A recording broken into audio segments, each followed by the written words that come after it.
अमरनाथ यात्रा का सिलसिला जारी है, लेकिन बारिश की वजह से अमरनाथ यात्रा में रुकावटें पेश आ रही हैं। पहलगाम के रूट पर बारिश की वजह से शदीद बारिश हुई, जिसकी वजह से यात्रा को फिलहाल रोक दिया गया है। बेस कैंप में ही इसको रोक दिया गया। मूसलाधार बारिश की वजह से यात्रियों को यहाँ पर रोका गया है। यात्रियों को बेस कैंप में रोका गया है। साधु पड़ाव से आगे बढ़ने की किसी भी यात्री को इजाज़त नहीं दी जा रही है।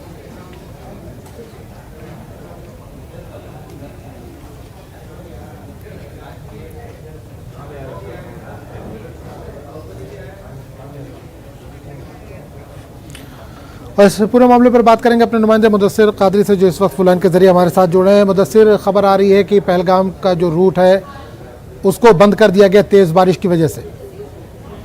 बिल्कुल आजम, मैं आपको बता दूं कि आज सुबह जो बारिश का सिलसिला है वो शुरू हुआ और इस वजह से जो है बालतल या फिर पहलगाम की अगर हम बात करेंगे तो किसी भी नए जत्थे को मुकद्दस गुफा की जानिब रवाना नहीं होने दिया गया।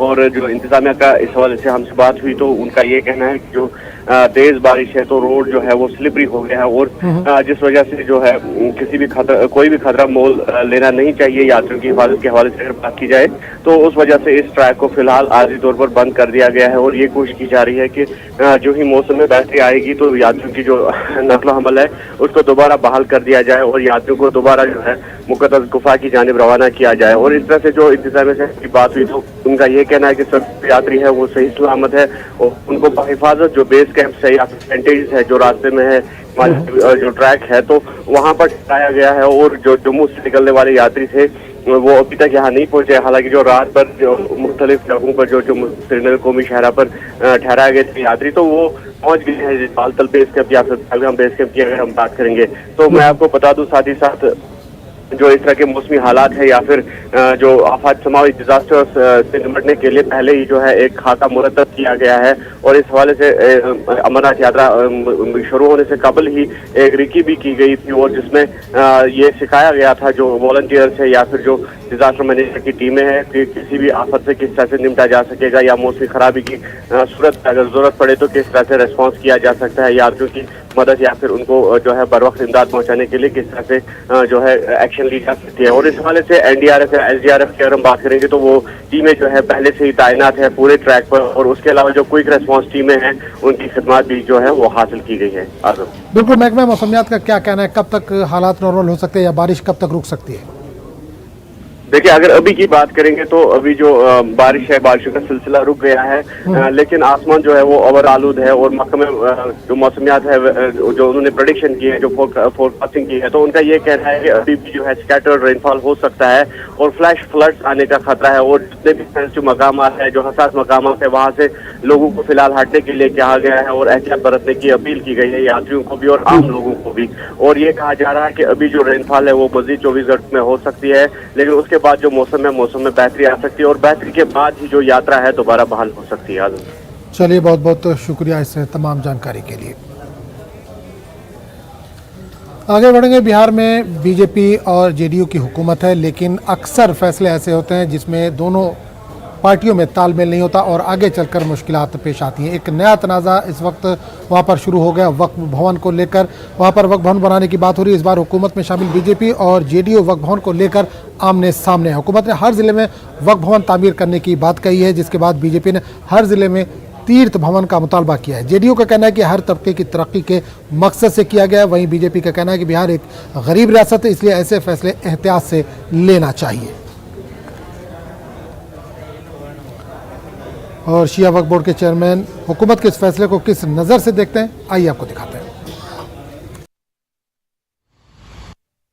वक्फ भवन जो है वहाँ बच्चों के लिए मुस्लिम स्टूडेंट्स के लिए वहाँ सबसे पहला तो मैरिज हॉल होगा, उसमें कोचिंग इंस्टीट्यूट होगा, उसमें कोचिंग कराई जाएगी जैसे यहाँ आपके हज भवन में कोचिंग कराई जाती है। हर ज़िले में मुसलमानों को बीपीएससी का, पुलिस का, सिपाही का, दरोगा का, ये जुडिशरी का ये कोचिंग करवाने का हमारी सरकार ने ये संकल्प लिया है कि वहाँ सारी लाइब्रेरी रहेगी, कमरे हैं, हॉल हैं जहाँ कोचिंग किया जा सकता है और उसमें मैरिज हॉल भी है। तो ये कि अक़लियती समाज को पढ़ने लिखने में कोई दिक्कत ना हो, शादी विवाह उस हॉल में जा कर के आप करें इत्मीनान से और साथ साथ बच्चे वहाँ तालीम याफ्ता हों आज इंजीनियरिंग की कोचिंग करेंगे, बीपीएससी की कोचिंग करेंगे, जुडिशरी की कोचिंग करेंगे, दरोगा की कोचिंग करेंगे, फिजिकल ट्रेनिंग वगैरह होगा। ये हर ज़िले में होगा। अभी सिर्फ हज भवन पटने में ये हो रहा है, आने वाले दिनों में हर पूरे स्टेट में होगा। मुझको लगता है कि मुख्यमंत्री ने वो वक्फ बोर्ड को अपने पैर पे खड़ा करने का जो है सो एक तरीका ये बनाया है कि वक्फ बोर्ड अपने पैर पे खड़ा हो जाए और ये खुद ही जो है सो शिक्षा में एक प्रेरणा दे अक़लियती समाज को और शिक्षित बनाए वक्फ बोर्ड। हम रहें ना रहें, कोई भी आएगा इस काम को करेगा। और मुख्यमंत्री आज हैं वो अरे आबे हयात लेकर तो आए नहीं हैं, लेकिन मुसलमानों के लिए इन्होंने जो भी किया है वो आने वाली नस्लें याद रखेंगी।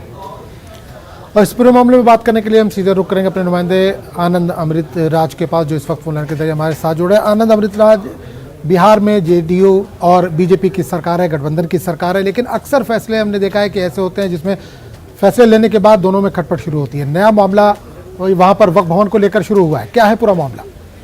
देखिए, आज हम नीतीश सरकार ने फैसला किया है कि बिहार के हर जिले में एक वक्फ भवन का निर्माण कराया जाएगा। और मकसद साफ है, चूंकि बिहार में अल्पसंख्यकों की स्थिति बहुत बेहतर नहीं है, अभी भी शिक्षा का काफी अभाव है और रोजगार काफी कम लोगों को मिला है, अल्पसंख्यक समाज के लोगों को। तो लोगों को जागरूक करने के लिए, खासकर छात्रों को जागरूक करने के लिए, पढ़ाई लिखाई में तैयारी करने के लिए और समाज में कदम से कदम मिलाकर चले, उन बराबर का हक दिलाने के लिए वक्फ भवन का निर्माण कराया जा रहा है, जहां से पढ़ाई लिखाई से जुड़े हुए तमाम सहूलियत अल्पसंख्यक समाज के बच्चों को मुहैया कराया जाएगा, उन्हें प्रोवाइड कराया जाएगा। लेकिन बीजेपी को इस बात पे एतराज है कि जब बिहार के हर राज्य में आप वक्फ भवन बना रहे हैं तो बिहार में भी बड़ी संख्या में लोग तीर्थ स्थल जाते हैं, कहीं दर्शन करने जाते हैं, तो उनके लिए भी बिहार के हर जिले में जो सुदूर गांव में रहते हैं उनके लिए एक जिला में ऐसा निर्माण होना चाहिए तीर्थ भवन का, जहाँ पे आके वो रह सके। देखिए, ये एक अलग बात है, लेकिन बिहार में कई ऐसे मौके आए, चाहे कॉमन सिविल का मुद्दा मामला हो, कोर्ट का मामला हो या फिर जनसंख्या नियंत्रण का मामला, जैसे ही ये मुद्दे आते हैं बीजेपी और जेडीयू के नेता आमने सामने हो जाते हैं। एक वजह ये भी बताई जा रही है कि बिहार में भले ही अल्पसंख्यक समाज को आगे बढ़ाने के लिए जेडीयू नीतीश सरकार ने फैसला किया, लेकिन माना जाता है कि अल्पसंख्यक वोटरों को अपने पाले में करने के लिए भी नीतीश कुमार का ये बड़ा फैसला है। और जाहिर सी बात है, कई सारे ऐसे फैसले हैं जो सीधे मुस्लिम समाज के लोगों तक पहुंच सकती है। और यही वजह है कि जेडीयू की पूरी कोशिश है, नीतीश कुमार की पूरी कोशिश है कि मुस्लिम समाज को मैसेज दिया जाए कि उनके हक और उनके हुकूक के लिए, उनके भलाई के लिए बिहार सरकार लगातार फैसले कर रही है। लेकिन ये बीजेपी को दूसरी तरफ से एतराज हो गया और यही वजह है कि बिहार सरकार के मंत्री एनटी नवीन हो या फिर नीरज कुमार बबलू जैसे नेता हो, वो उन्होंने जो बिहार सरकार में मंत्री भी है, उन्होंने साफ साफ कहा कि तुष्टीकरण को बढ़ावा न दिया जाए, इस बात का भी खास ख्याल रखा जाए। तो कई सारी ऐसी बातें हैं जिस बात को लेकर बीजेपी और जेडीयू में तनातनी शुरू हो चुकी है, और खासकर इस मुद्दे पे कि बिहार में हर जिले में वक्फ भवन का निर्माण कराया जाएगा। चलिए आनंद, बहुत बहुत शुक्रिया इस तमाम जानकारी के लिए। और आगे बढ़ेंगे youth world champion Alfiya Pathan और गीतिका ने सनसनीखेज मुकाबले में मुजाहरा करते हुए कजाकिस्तान की नूर सुल्तान में बॉक्सिंग कप के इफ्तिताही एडिशन में गोल्ड मेडल अपने नाम कर लिया। अल्फिया को पसीना नहीं बहाना पड़ा और ख्वातीन के 81 किलोग्राम जुमरे के फाइनल में 2016 के आलमी चैंपियन लॉजेट किंगी बाइफर पर 5-0 से जीत हासिल कर ली।